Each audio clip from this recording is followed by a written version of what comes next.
Praise lord, హల్లెలూయా. దేవుని నామానికి స్తోత్రాలు. మీ అందరికీ నా వందనాలు తెలియజేస్తున్నాను.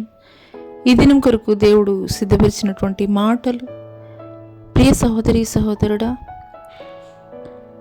నువ్వు ఏ రీతిగా దేవుని ఎదుట నువ్వు ప్రార్థిస్తున్నావో, కేవలం నీ యొక్క అవసరతల కొరకు, నీ కుటుంబ అవసరతల కొరకు మాత్రమే నీవు ప్రార్థించేటువంటి స్థితిలో ఉన్నట్లయితే,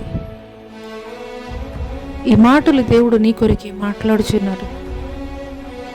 మనము సంపూర్ణ భక్తియు మాన్యతయు కలిగి నెమ్మదిగాను సుఖముగాను బ్రతుకు నిమిత్తం, అన్నింటికంటే ముఖ్యముగా మనుషులందరి కొరకును, రాజుల కొరకును, అధికారుల కొరకును విజ్ఞాపనలను, ప్రార్థనలను, యాచనలను, కృతజ్ఞతాస్తుతులను చేయవలని హెచ్చరించుచున్నాను.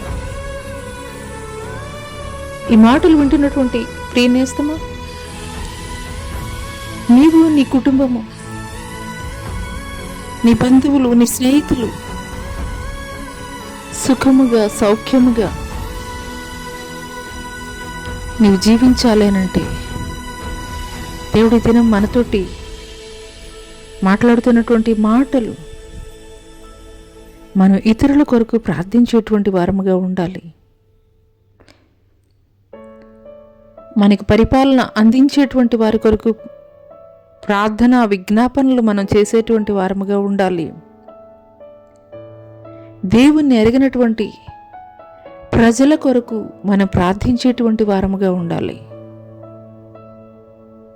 ఆ రీతిగా నీవు ప్రార్థించగలిగినట్లయితే,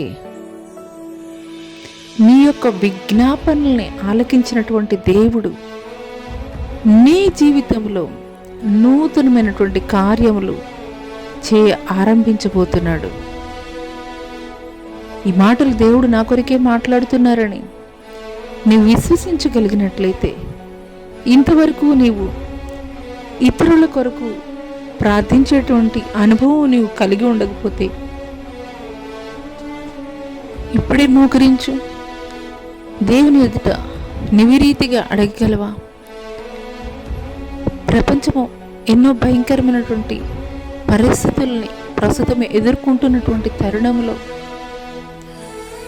నీ చుట్టుప్రక్కల ఉన్నటువంటి వారి కొరకు, నీ దేశము కొరకు, నీ దేశాన్ని పరిపాలిస్తున్నటువంటి అధికారుల నిమిత్తం నువ్వు ప్రార్థించగలిగినట్లయితే, దేవుడు నీ జీవితంలో నూతనమైనటువంటి కార్యములు, మేళ్లతోటి, ఆశీర్వాదాలతోటి దేవుడు నింపబోతున్నాడు. అటి కృప దేవుడు నీకు దయచేయనుగాక. ఆమేన్.